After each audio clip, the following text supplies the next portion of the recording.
Dear students, now we will discuss the chapter electromagnetic induction. Electromagnetic induction क्या होती है ये हम बाद में पढ़ते हैं. What is magnetic flux? It is the number of magnetic lines of forces passing through the given surface held inside the magnetic field normally. तो कितनी लाइंस एक सरफेस में से निकलती हैं जब वो मैग्नेटिक फील्ड में रखा होता है, उसको हम मैग्नेटिक फ्लक्स बोलते हैं. इसको हम डिफाइन करते हैं as the product of component of magnetic field normal to the surface and the surface area. जैसे कि ये सरफेस है, तो इसका जो एरिया की डायरेक्शन है वो इसके परपेंडिकुलर होती है, जिसको हम बोलते हैं नॉर्मल. तो ये मैंने नॉर्मल ड्रॉ कर दिया सरफेस के ऊपर.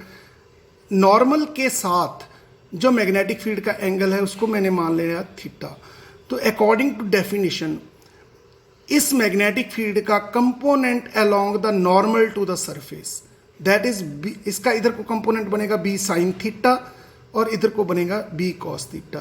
This B cos theta multiply area, B cos theta multiply area is called the magnetic flux. अगर बेटा नॉर्मल ही जा रहा है मैग्नेटिक फील्ड तो उसका कोई कंपोनेंट नहीं बनेगा, तो बी पूरा ही आएगा, तो आ जाएगा बी इंटू ए. वो हम आगे डिस्कस करेंगे. तो फ्लक्स को फाई से डिनोट करते हैं, that is normal component of the magnetic field into area. Normal component है B cos theta.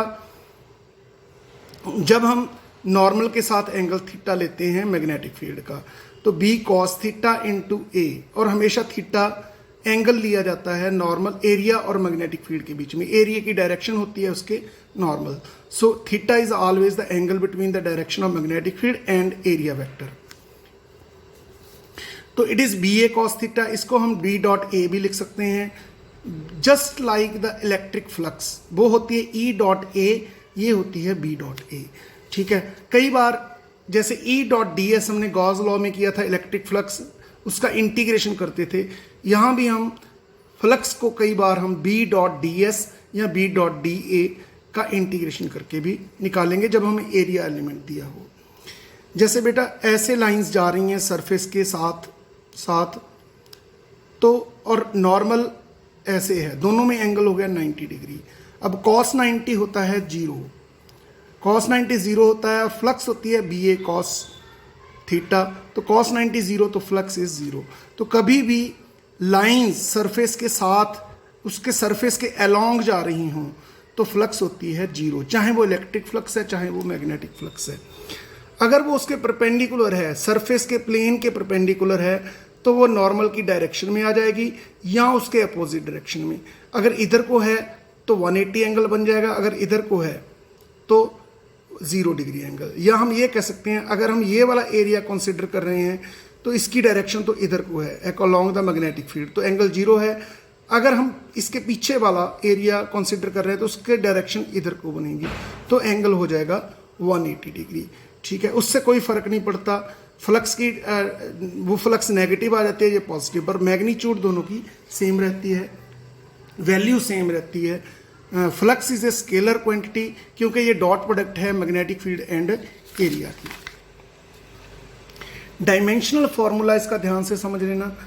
Flux is equal to B A cos का कोई डायमेंशन नहीं होता. तो बी का डायमेंशनल फॉर्मूला कैसे निकालेंगे हम? उसके लिए दो तरीके हैं हमारे पास.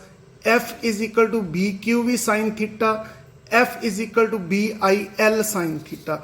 यहाँ पे ए गलती से लिखा गया, उसको ठीक कर लेना, B I L sine theta.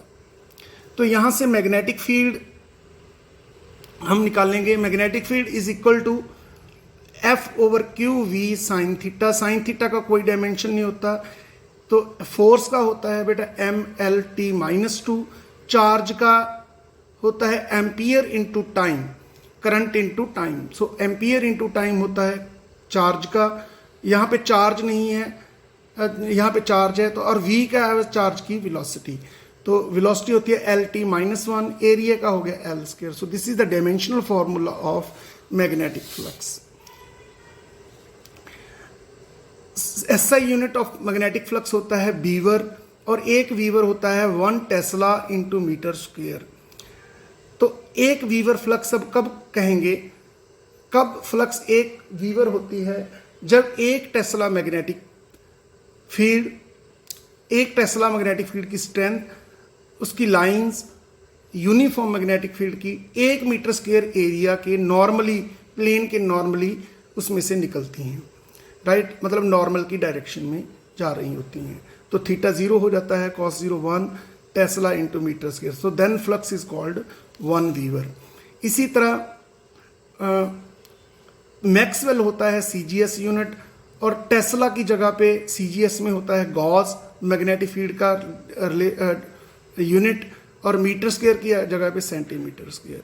तो Gauss centimetre square is 1 Maxwell, right. तो एक वीवर होता है 10⁸ मैक्सवेल। अब थोड़ा सा एक एग्जांपल ले लो। पॉजिटिव फ्लक्स क्या होती है? जब एरिया के नॉर्मल के डायरेक्शन में मैग्नेटिक फील्ड है, या यहाँ कहीं है, यहाँ कहीं है, इधर कहीं है, तो फ्लक्स होगी पॉजिटिव। उस जो एरिया हमने कंसीडर कर रखा है उधर से लीव कर रही है, तो मैग्नेटिक फ्लक्स होगी पॉजिटिव। और इस केस में तो 0 एंगल लिया है मैंने, तो फ्लक्स हो जाएगी B इंटू ए। इस केस में हमने एरिया पीछे वाला कंसीडर किया है, तो इसकी डायरेक्शन एरिया की हो जाएगी ये वाली, और मैग्नेटिक फील्ड इसमें से जा रहा है ऐसे। जिस एरिया को अगर हम कंसीडर करें उसमें से मैग्नेटिक फील्ड आ रहा हो, उसमें से पास होके जा रहा हो, बाहर जा रहा हो, तो एंगल होता है 180 डिग्री। तो फ्लक्स हो जाती है -B into A. So that's all about the magnetic flux. Thank you.